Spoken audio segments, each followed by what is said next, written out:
What's going on, you gamers? Today we're going to be jumping into a bit more Monster Hunter Rise, and I'm going to be going over the best way that you can get rich really fast, really easy, pretty much at any stage in this game, whether you're a beginner, intermediate or advanced.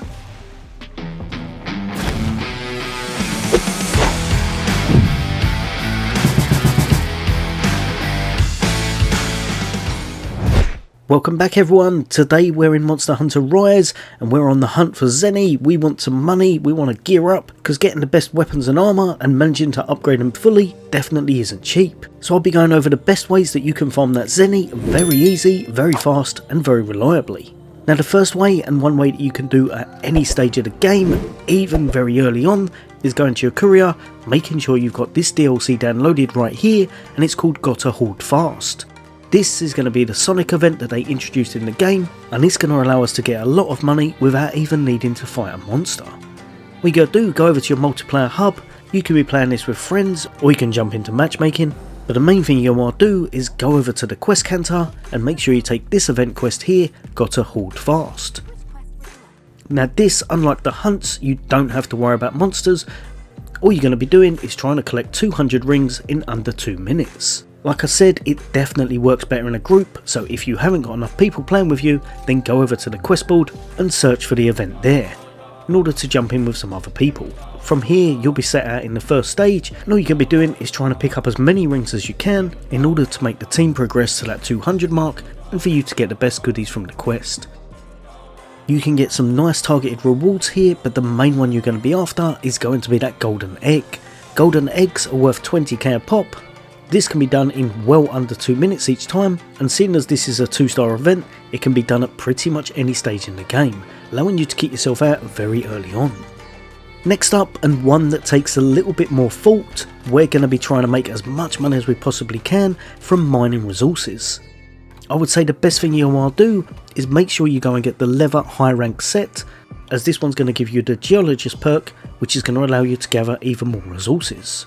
You're going to want to make sure that you grab the head, the gloves and of course the legs, and this is going to allow you to get the level 3 perk of the geologist, which allows you to gather 1 extra time from mining outcrops. Now this sounds like you'll be able to mine things twice, but what it actually means is that you're just farming more of the resources when you're hitting it that first time. But also we've got another way to enhance this even further. So to do this, what we're going to want to do before we actually take up the quest, we're going to be checking it out and making sure it's the perfect opportunity. The quest you're after is going to be any of the tours, because these can be ended at any time. I tend to find that the caverns one's best, but all of them definitely work, so it depends what stage of the game you're on. But by pressing LB or RB to check out the information of each expedition, we can see if any of these are ideal. What we're looking for is an upsurge in mining outcrops, which means we're going to be getting more resources when we hit them. If you don't manage to find it first time, don't worry, there's a trick you can do in order to reset it and try again. So we're going to go straight over to Master at Sushi, go to the arena, and then we're going to get absolutely smashed to pieces very fast by the level 7 Rajang.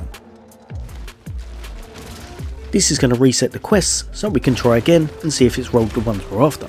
This time it has, so it's absolutely perfect with that upsurge of mining outcrops.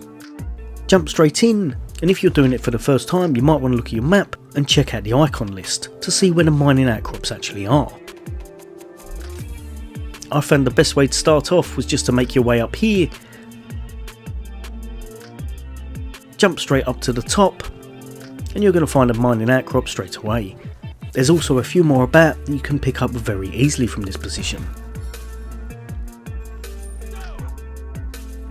Now if you're after the special outcrops, these ones aren't unfortunately going to pay out the same, but they are well worth picking up if you're making your way to them.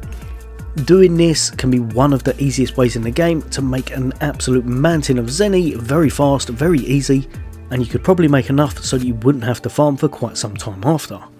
Now I have far from perfected a route for this, I just jump in and mine as much as I can, but when I was looking for the title of this video, I did notice that someone called Gaijin Hunter, another YouTuber who's done a lot of work on Monster Hunter, has done a few guides that are pretty much perfecting these runs. So what I'll do, I'll put his links in the description for anyone that wants an in-depth mining route.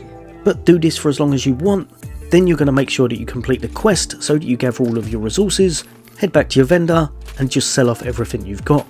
You'll be able to get hundreds upon hundreds of thousands very easily doing this, and like I said, it's great because it can be done at any stage of the game. Lastly, if you're bored of just going out of your way not to fight stuff, then don't worry, I've got you covered. This one is going to have you fighting the serpent goddess themselves, the goddess of thunder, Narwa. Now this one is a little bit later stage as it is a tier 7 quest. You're going to take on Narwa. She's not actually that tough compared to some of the other hunts, and you will have a lot of your disposal in order to take her out. Make sure you're tackling her weak spots, take them down whenever you can, as this is going to net you some massive, and if you're all doing it, she'll probably go down quite fast. Also, if you're able to go to some of the artillery, that's going to be ideal, as that manages to knock her down very easy. Doing this a few times over and using the wyvern shot for that massive AoE damage means you'll be able to take her out in a good time, probably around the 10-minute mark if you've got a good team, and she'll net you a lot of resources that you can sell back at the vendor for quite a nice price, around about 50 or 60k every time. Also, a great reason to do this, if you're not selling it off, you can also use it for talisman resources, so it works perfect to that end game either way. Well, you gamers, hopefully that's helped a few of you guys and girls out. There'll be a lot of the latest content from me. As always, take care. I'll see you on next day.